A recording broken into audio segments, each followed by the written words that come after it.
সিজারে baby হওয়ার পর মানুষের শারীরিক আর মানসিক দুটো দিকই পরিবর্তন হয়। আর সিজার হওয়ার পরে আমার শরীরে ভীষণ রকম সমস্যার সৃষ্টি হয়। তো অনেকে বলে যে 20 দিন, 25 দিন, 30 দিনে সুস্থ হয়ে যায়। ব্যাপারটা আমার ক্ষেত্রে তো এরকম কিছুই হয়নি, আমার একটু কঠিনও হয়েছে। তার কারণ আমার কাটা জায়গাটা না একটু শুকাতে দেরি হচ্ছিল। নমস্কার বন্ধুরা, আমি দীপিকা। আমার নতুন আরও একটি ভিডিওতে তোমাদেরকে অনেক অনেক স্বাগত। তো এখন বাজে ঘড়ির কাঁটায় সকাল 6:30। তো এখন তোমাদেরকে সবাইকে সাথে নিয়ে আমার নতুন একটা দিন আমি শুরু করছি, আর তার সাথে কিছু কথাও তোমাদের সাথে আমি শেয়ার করব। তো চলো সকালের কাজকর্ম দিয়ে, সারা দিনের কাজকর্ম দিয়ে আমার কথাগুলো তোমাদের কাছে শোনাই। কারণ যেহেতু আমার এখন একটা ছোট্ট ফুটফুটে বেবি আছে, ওকে নিয়ে সামনে বসে ভিডিও করার বা কিছু বলার তো সেরকম সময় আমার হবে না। তাই আমার কাজের মাধ্যমে দিয়ে আমি তোমাদেরকে সকলকে আমার মনের কথা। আর যারা নতুন মা হয়েছে তারা অবশ্যই জানো, একটা ছোট্ট বেবি থাকলে সব কিছু সঠিকভাবে কোনো কিছু হয় না, বা ক্যামেরার সামনে ভিডিও দেওয়াও সেভাবে হয় না। আমার তো হয়নি, কারণ আমার অনেক দিন ভিডিও দেওয়া আপলোড করা বন্ধ ছিল। তো ভাবলাম এই ভিডিওটা আমি সেই সময়কার, যখন আমার বেবির 5 মাস কমপ্লিট হয়ে গেছে, তো সেই সময়কার আমি ক্লিপগুলো রেখেছিলাম, যেগুলো আর সময়ের অভাবে আর পোস্টই করা হয়নি। তাই ভাবলাম আজকে তোমাদের সাথে আমি সেগুলো একটু শেয়ার করি। আর আমি যে অভিজ্ঞতা, আমার সিজারের যে অভিজ্ঞতা বলতে পারো, সেটাই আজ তোমাদের সাথে শেয়ার করব।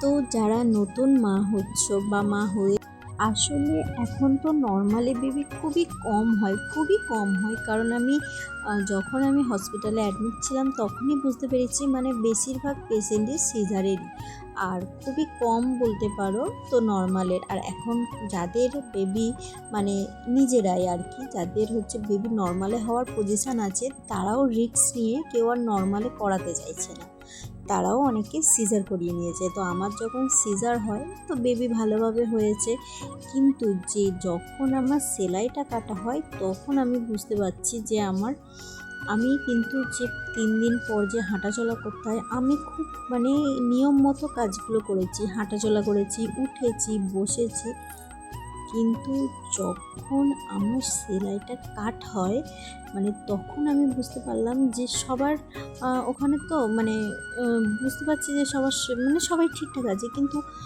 আমার মনে হচ্ছে যেন আমার কিছু কিছু একটা হাতে ঠেকছে সেলাইয়ের জায়গাগুলোতে, বেশ ঢুলি ফোলা তারপরে না, এবার নিচু হয়ে তো দেখা সম্ভব নয়, এবার হাত দিয়ে যতটুকু আমি অনুভব করতে পারলাম, তাতে আমি বুঝতে পারলাম যে আমার না আগুনে বা কোনো গরম কিছু ছ্যাঁকা লাগলে বা মাছ ভাজলে যেমন তেলের ফোসকা পড়ে ভেতরে জল জমে যায়, ঠিক আমার সেলাইয়ের চারিপাশে ওই রকম জলের থলি হয়েছিল। আমি বুঝতে পারছিলাম না কেন। আমি সেলাই নিয়ে যতটা ভালোভাবে হাঁটাচলা করেছি, কিন্তু সেলাই কাটের পর আমি আর হাঁটতে পারছিলাম না, আমার ভীষণ কষ্ট হচ্ছিল, আমি নড়তেই পারছিলাম না, আর খালি না খুবই একটা অস্বস্তিকর ব্যাপার হচ্ছিল। 6 দিনের দিন যখন আমায় ছুটি দিয়ে দেয়, আমি যখন বাড়িতে আসি, তখন থেকে পুরো টানা 2 মাস চলে আমার শরীরের মধ্যে একটা লড়াই।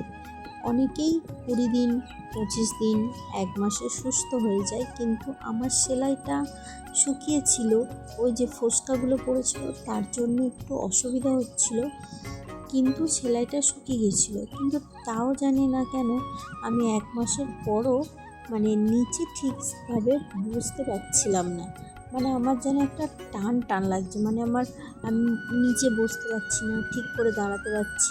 তো সিজারের কাটা জায়গাটা ঠিক করার জন্য যে মলমটা দেয়, যে জেলটা দেয়, ওটা কিন্তু ভীষণ কাজ করে, ওটা দেওয়ার পর থেকে আর তারপর 1 মাসেরও বেশি সময় লেগেছে আমাকে আমার শারীরিক ভাবতে আমি ঠিকঠাকভাবে সুস্থ হতে। তো যারা বলছো সিজার করাবে বা যারা সিজার করাতে চাইছো, তারা যদি আমাকে প্রশ্ন করো যে কোনটা ভালো, নর্মালে ভালো না সিজারে ভালো, তো আমি কিন্তু বলবো যে এখনকার দিনে আমি বলবো সিজারই ভালো। অনেকে বলে যে সিজারের একটা ইঞ্জেকশানের জন্য পিঠে সিট দ্বারা অনেকটা কমজোরি হয়ে যায়, হ্যাঁ হয়। আর সিজারে 3-4 দিন ভোর সারা জীবন কষ্ট পেতে হয়, আর নর্মালে একবারই কষ্ট পেতে হয়, বাকি সারা জীবন কিন্তু কষ্ট পেতে হয় না। তো সেক্ষেত্রে আমি বলবো, দেখো এখনকার দিনে দাঁড়িয়ে মানুষের জীবনের গ্যারান্টি কিন্তু খুবই কম, মানে কার কখন কিভাবে কি হয়ে যাবে সে কিন্তু কেউ কিছু বলতে পারে না। তো তাদেরকে বলছি, আমার কাছে সিজারটাই বেস্ট লেগেছে। তার কারণ হচ্ছে আমি শুনেছি নর্মালে যদি কারো বেবি করায় সেখানেও কাটিং করে, সেখানেও কাটে, আর সেটা কিন্তু পুরো সজ্ঞানে কাটে, আর সেলাইও হয় পুরো সজ্ঞানে হয়, মানে প্রচুর কষ্ট হয়। আর সিজারে অজ্ঞান বা অসার করিয়ে যেটাই বলবো, সেখানে যদি করা হয় সিজার, তারপরে কিন্তু কাটা মুরগির মতো ছটফট ছটফট করতে থাকে আমাদের শরীর। মানে নর্মালেও যে অনেক ভালো তা কিন্তু নয়, তবে নর্মালে যারা করাতে চাইছো করাতেই পারো, যারা সিজারে পছন্দ করো। আমি শুধু আমার মানে আমার মতামতটাই আমি দিচ্ছি, এইটুকু। কেন বলছি, দেখো মানে এমনও হয়েছে অনেক সময় যে একজন নর্মালের জন্য অপেক্ষা করছে, ঠিক আছে, মানে সে সিজার করাবে না, তার পজিশন নর্মালে আছে, মানে সে নর্মালেই করাবে। তো দেখা যাচ্ছে যে সে নর্মালে চেষ্টা করছে, মানে প্রচুর কষ্ট করছে, একদিন 18 ঘন্টা 12 ঘন্টা যন্ত্রণা সহ্য করছে, তারপরেও কোনো কারণে দেখছে নর্মালে জিনিসটা আর করানো গেল না, লাস্টে তাকে সিজার করতেই হবে। তখন দেখা গেল সে নর্মালের কষ্টটাও পেল, আবার সিজারের কষ্টটাও পেল। আর আমি কিন্তু সিজার করানোর পর বাড়িতে যখন আসি, তখন কিন্তু আমি পরিবার থেকে খুব সাপোর্ট পেয়েছি, তারা আমাকে ভীষণভাবে সাপোর্ট করেছে। আমি বাপের বাড়ি যেতে পারিনি, তার কারণ আমার বাবার বাড়ি সে দক্ষিণ 24 পরগনায়, অনেকটা লং ডিস্টেন্স। তো সেই কারণের জন্য আমি সিজারে এই অবস্থায় ওখানে যাওয়া আমার সম্ভব হয়নি। তো আমি আমার শ্বশুর বাড়িতেই ছিলাম। ওরা আমাকে সব দিক থেকে সাহায্য করেছে, সব দিক থেকে আমাকে খুব সাপোর্ট করেছে, আমার বেবির খেয়াল রেখেছে, আমার খেয়াল রেখেছে। আর আজ যে আমি সুস্থ হয়ে বাড়ির সমস্ত কাজকর্ম করছি, এটা কিন্তু 3-4 যখন আমার বেবির বয়স 5 মাস কমপ্লিট হয়, তারপর থেকে আমি আস্তে আস্তে টুকটাক করে কাজকর্ম আমি করতাম বাড়িতে। কিন্তু এভাবে হচ্ছে তোমার বাইরের যে সমস্ত কাজকর্ম থাকে, যেগুলো আমি এখন করছি দেখতেই পাচ্ছ ভিডিওতে, ওগুলো করতে আমার একটু সময় লেগেছে। আর আমার বাড়িতে আমার শাশুড়ি মা বলতে পারো, আমার শ্বশুরমশাই, মানে আমার বাবা মা, এরা সকলেই কিন্তু আমাকে এত তাড়াতাড়ি কখনোই বাইরের কাজ করতে দেয়নি। তারা আমাকে একটু সময় দিয়েছে নিজেকে ঠিকঠাক করে স্বাভাবিক জীবনে আস্তে আস্তে নিজের রুটিনে ফিরে আসার। তো তাদের আশাতে, তাদের সাপোর্টে আমি দেখো এখন আমার নিজের জীবনে আস্তে আস্তে এখন স্বাভাবিক জীবনে ফিরে চলে এসেছি। এখন আমি বাড়ির সমস্ত কাজকর্ম করতে পারি, আর নিজের শরীরও এখন যথেষ্ট ঠিকঠাক আছে। এবার সিজারের পেশেন্ট আমি বলতে পারো, সিজার করিয়েছি, সে কারণে কোমর উঠে পড়েছ? হ্যাঁ, দেখি মুখটা, দেখাও মুখটা। উঠে পড়েছ? ওরে বাবা রে, দেখি দেখি মুখটা।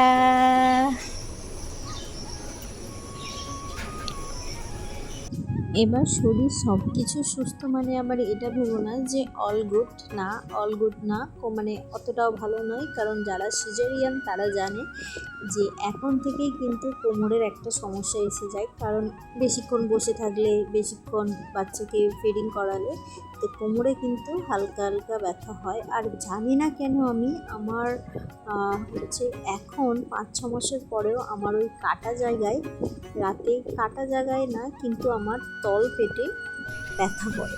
তো এটা আমি অনেক কি বাবা, দাদান কাজে চলে গেল, তোমার নিয়ে যায়নি বাবা? ও আমার ছোনা রে।